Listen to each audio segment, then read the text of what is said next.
So April, the theme for April is welcome home. Welcome home. And we chose this theme because this month is known as Earth Month. I believe it's the 23rd of April is Earth Day. And so all month long we'll be using the idea of home, whether it be our personal home or the home of our community or the home of Mother Earth, our home here.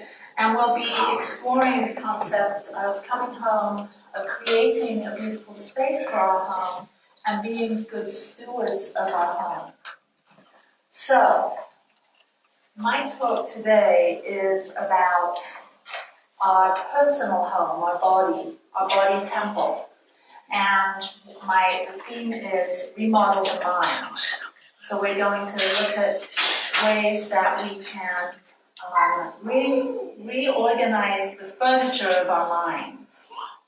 Does that make sense? Because I don't know if this applies to you, but sometimes my mind can get full of a lot of junk. It can get full of a lot of old, outdated furniture, beliefs, whatever, that need to be examined. I need to go inside and decide, do I need to rearrange things? Do I need to move some of this old junk out? And do I need to bring in some new furniture, some new thoughts, some new belief systems, some new mindsets, and some new ways of being? And usually the answer is yes. So, remodel your mind. So there's a story about a monastery in India, and the teacher had a group of new novice monks, and he was teaching them a very special lesson on this particular day. So as the novices filed in and took their seats on their cushions, they noticed that there were two piles of things at the front of the room, a pile of backpacks and a pile of potatoes. And the teacher asked that each of the novices take a backpack and wear it for the week. And that if an annoying or aggravating thought occurred to them, either a grievance or a judgment, a negative judgment, or just some heavy burdensome thought, they were to pick up a potato and carve in the potato a letter or a symbol that represented that troublesome thought. And so the monks did this all week long, and they know that they're not supposed to grumble, and so they didn't complain about this as their backpacks got heavier and heavier all week. And they couldn't wait for the end of the week, because that's when they get to see the teacher again, and they might be able to complain to him that their backpacks were beginning to smell. Because what happens when you cut into a potato and then leave it out in the air, it starts to rot. Have any of you experienced that? Yeah, the smell of a rotten potato, it doesn't smell so good, right? No, it's terrible. So they got back into the classroom in the temple with the teacher, and the teacher said, so what is the lesson here? What is the lesson here? The lesson is the backpack represents the mind, and the potatoes represent our thoughts, our troublesome thoughts. So how many troublesome thoughts or rotten potatoes are you carrying around? Would you like to let go of some of those? Is there some stinking thinking going on in your mind that you're ready to put a stop to? Is it time for spring cleaning? Yeah? No? Yes. No? Okay. Good. Yes.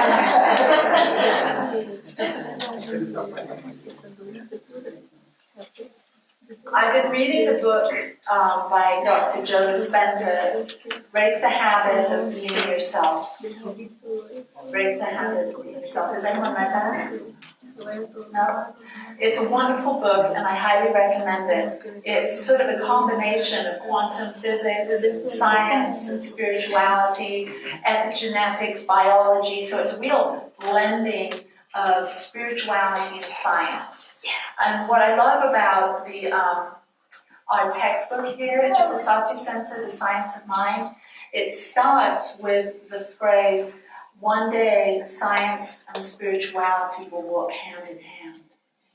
And so science is now validating what the mystics have been telling us for years, that we are energetic beings, and that we can actually use our thoughts, which are units of mental energy, to create our lives. So what we think about comes about. Make sense? Yes. Okay. So in this wonderful book, he says that we have a habit of being the way we are, and we're attached to our identity, our personality, and our mind. Aren't we attached to that? Aren't we attached to who we think we are? We're attached to our labels as mother and father and daughter and son. We're attached to our titles as boss or employee or whatever our title may be. But all of that's just kind of a box that we live in. We've created this construct about who we think we are, and we get really attached to that. Like the monks. They realized they were attached to certain thoughts, and they went into the backpack. And those certain thoughts, those attachments that we have, weigh us down. And they keep us living it with almost like a real narrow perspective on life, because we see it through a certain lens of I'm a mother, I'm a father, I agree with this, I don't agree with this, I'm a Democrat, I'm a Republican, I'm a this or that. So we begin to narrow ourselves down into this way, and that can be really heavy. We can be really weighed down by that kind of heaviness as we hold on to our identity. So what quantum physics tells us is that we're all made up of atoms, that everything is energy, and we, as human beings, are made up of many different things, atoms being one of them. And Dr. Joe Dispenza says, if an atom is 99.99999% energy and 0.00001% physical substance, then we are more nothing than something. Do you get that? We're more nothing than we are actual something. What does that mean? Well, we're really attached to the something, aren't we? We're attached to the body, we're attached to all the labels and the thoughts and the ideas about this and that and our opinions. But that's only 0.00001% of who we are. Wouldn't it be more interesting if we focused on the energy of who we are, of that greater percentage of who we are? Because I believe that we can use that awareness and use that energy to create a deeper, more meaningful, joyful experience out of our lives. So you are more than what you appear to be. Isn't it ironic then that we keep all of our attention on this 0.00001% of reality that is physical? Are we missing something? Maybe we weren't taught properly how to organize our energies and to navigate ourselves through this world.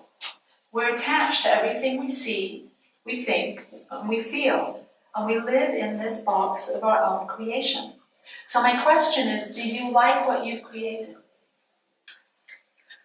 Yeah? Some of the time? Or some of the part of it you like very well, and part of it not so much? Part of it feels like that backpack with a stack of sticky potatoes? Sometimes, with our opinions about how things should be. So maybe we should let some of that stuff go. What do you think? Ready to let some of it go? Time to declutter your mind, unpack the backpack, dump the potatoes. Yeah? Garbage in, garbage out. So, some things I've been thinking about this. What do we need to let go of? One thing is letting go of the past. let go of the past. Anyone attached to the past? Still wrestling around with some things that should have been different, could have been different. Why weren't they different? Well, that's one of those stinking potatoes. Because the past is the past. It's over. It's done. But the wonderful thing is there's lessons that come from those experiences of the past. Some of our memories from the past are wonderful and give us great lessons, give us great gifts. And some of those things from the past are very terrible. And I think if we really looked at them, if we really looked at those terrible things that happened and occurred to us, we could extract a pearl or a gem or some lesson that you learned. Think back to all, maybe you pick one of those things that wasn't such a happy experience or memory from the past, and you think, what was my lesson from that? What did I learn about myself? Is there something that I can take from that? A pearl or a nugget of wisdom that I can let go of the story, I can let go of the heavy memory, but I can extract that precious pearl and it could actually add to who I am. And maybe I can help someone else in the future as I can show that I've transcended, I've moved beyond carrying that rotten potato with me. And I just am holding that precious gift, that lesson. What else can we let go of? We can let go of judgment. Judgment. Anyone have judgments? One person. Nobody wants to admit that. We all have judgments. We're kind of programmed in our society to have judgments. We've got gossip magazines that tell us it's really fun to have a lot of judgments about people. Judgments aren't so fun, especially critical self-judgments. Anyone have that? Yeah, that doesn't feel so good either. Why do we do that? Why do we terrorize ourselves with negative thoughts about ourselves? Stop it. Stop it. One of my friends shared this quote on Facebook by Ram Dass. When you go out into the woods and you look at trees, all you see, all these different trees, and some of them are bent, some of them are straight, and some of them are evergreens, and some of them are whatever. And you look at the tree and you allow it. You see why it is the way it is. You sort of understand that it didn't get enough light, so it turned that way. And you don't get all emotional about it. You just allow it.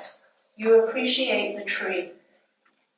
The minute you get near humans, you lose all of that. And you're constantly saying, you are this to me, or I am this to you. You start judging, and that judging mind comes in. And so I practice turning people into trees, which means appreciating them just the way they are. So this judgment that we have about other people, we have this need to compare ourselves to others, and it just isn't very healthy.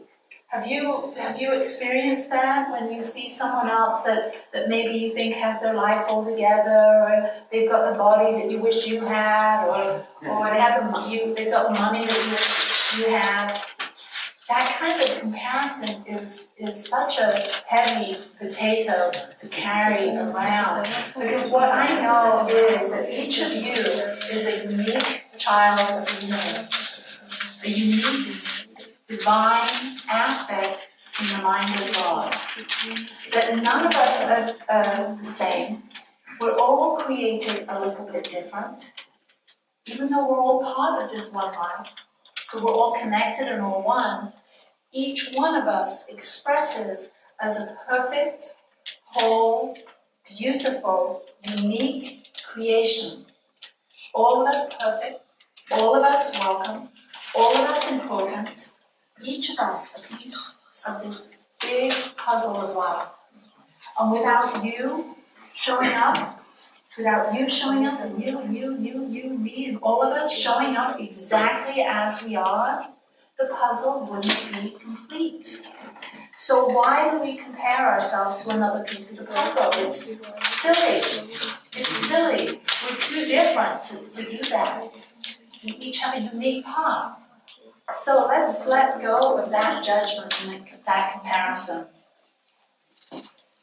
Just be you. That's who you were born to be. You. No one else. You. You got it?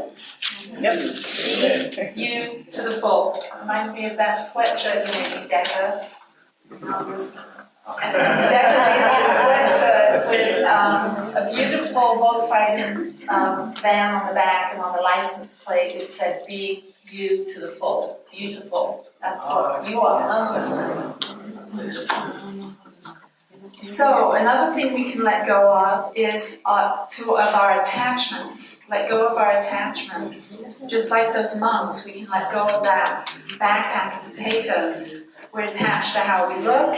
We're attached to who we're with. We're attached to how we think people should be.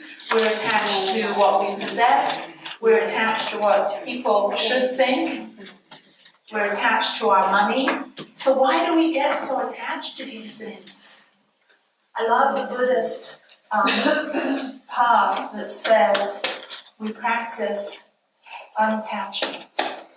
We just allow things to come and go. What if we did that? What if we just allowed things to come and go in our lives? And we did it with a sense of this is usual and this is normal. Things come and things go. But how many of us hold on and struggle with a relationship that's coming to an end, or a job that's coming to an end, or a way of being, our health? You know, it's my birthday, I'm not as young as I used to be. You know, we all get attached to the way we look and the way things should be, but really, we're in a constant cycle of change. Change is the only thing we can really count on. I love it. I went to a coffee shop and there was a jar on the counter and it said, "If you fear change, leave it here."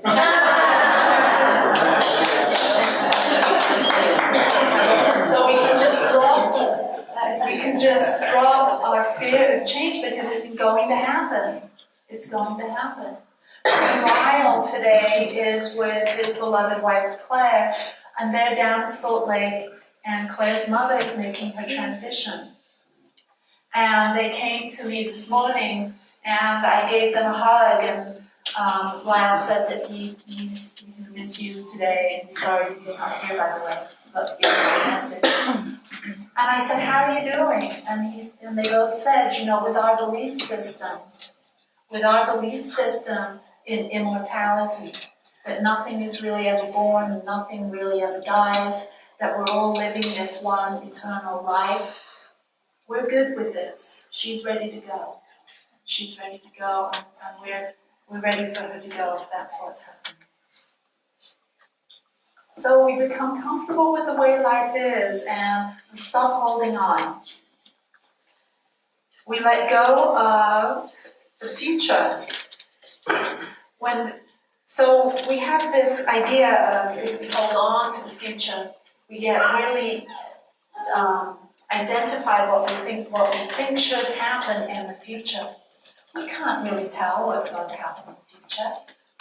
We can cast a vision, we can identify a dream, something that we want to have, but then we let go.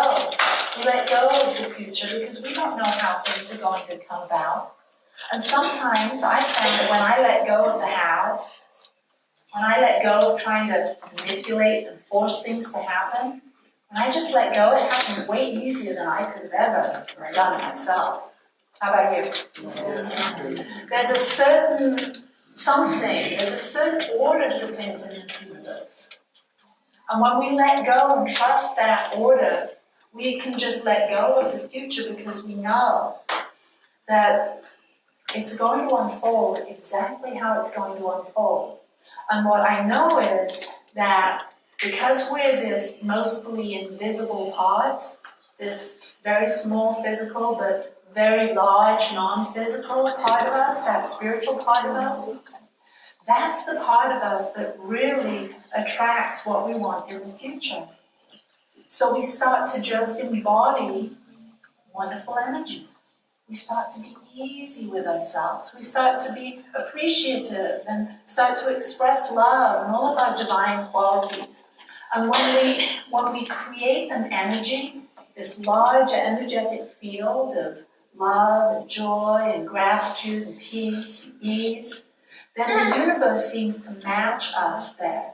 It seems to become that for us, because we live in this universe that it's a reciprocal universe, and it mirrors back to us not who we think we are, but who we are on an energetic level.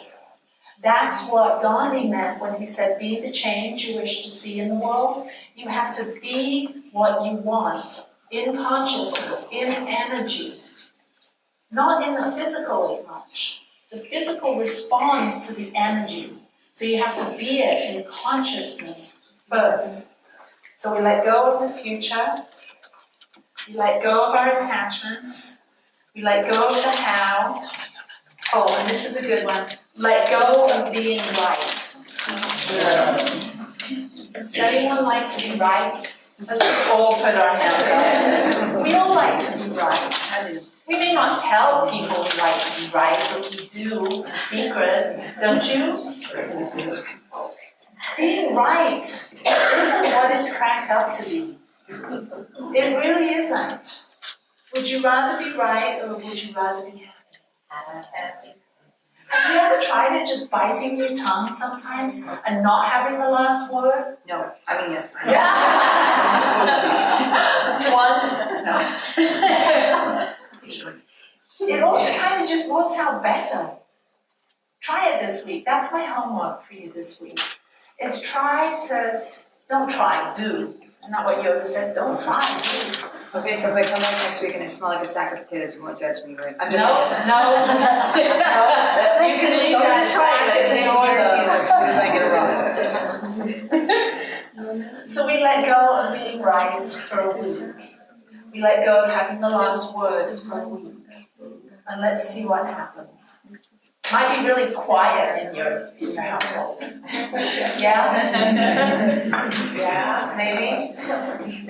Who's going to remind me about that next week? Kimmy and Cindy, they can remind me about that. How about letting go of the notion that we're doing this alone? That we're all in it by ourselves. For me. Anyone feel like that? Sometimes? Right? It's good to look at these things. This is what we do in Science of Mind. We look at all the junk, we look at all the potatoes and go, what the heck am I carrying that around for? What am I carrying that around for? So who has this idea of we're in it alone? I think our culture has kind of set us up to believe that we've got to do it by ourselves, that we're in it alone. Our whole culture has us believe that we live in a dualistic universe where it's me and you and us and them. And that's just BS. A belief system that doesn't work. Because there's only one. There's only one life. You're not in this alone. We're all in this together. Welcome home to the Satya Center. Welcome home to your community that cares about you. You're not in this alone. You're in this with so many different people. There's a lot of people that aren't here today. I can notice some of my friends aren't here. But I know that they're really here with me because we care about each other here at the Satya Center. You have families that care about you. I can hear Cora back there. She cares about you. We're never in it alone. So if your ego mind has you convinced that you're in it alone and you isolate yourself and you don't take time to open up and ask for help, that's your fault. There's a lot of help right here for you. Maybe it's time, if you're one of these people that feel isolated and alone, maybe it's time to actually come to a group. Come to meditation on Wednesday mornings at 9 o'clock. Join a class. Get involved in Prosperity Plus. Vinny's going to be waiting at the back table and sign you up afterward. Get involved in something. Keep coming on Sundays. Doesn't it feel good when you actually show up and come here on Sundays? Even though your ego says in the morning, oh, I don't want to go, I want to stay in bed. But doesn't your week kind of go a little better when you join with your spiritual family and you come spiritually fed and uplifted? You're not in this alone. Don't let your ego trick you into being depressed. You've got us. Come back. To struggle. Who's addicted to making things difficult? Struggle. You want it to, but that's just your ego that thinks it needs to go a certain way. If you let go and just allow life to present itself the way it is, you're going to find out that it's a pretty good life. It's a pretty good life. It's a wonderful life. So let's just let go. Let go, let go, let go. Let go and let God. How about let go of self? Let go of our ego mind.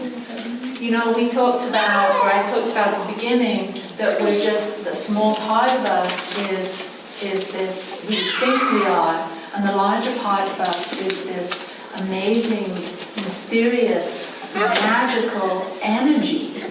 That's who we really are. We have an essence to us.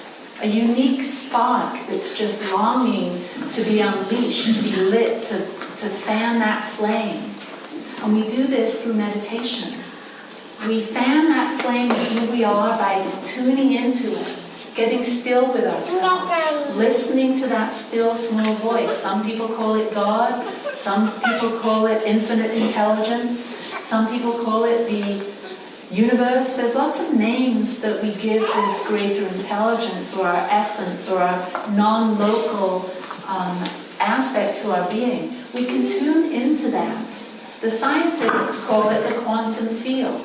We can tune into that quantum field, the field of infinite possibilities and potentialities. So what I know is that when we let go of all that junk, when we let go of all of our attachments, then we're freed up to be who we really are. So that's what I leave you with today. Who are you really? What is it that you want to do, be, and become? And start to allow that to emerge in your imagination. And start to build the energy around who you want to be, not who you're sick and tired of being, or the life that you don't want anymore. You're here to live an amazing, magical, spiritual life of meaning. You've got gifts that the world is waiting for. Be brave. Let go of that stuff and be you. Be you to the full. Thank you.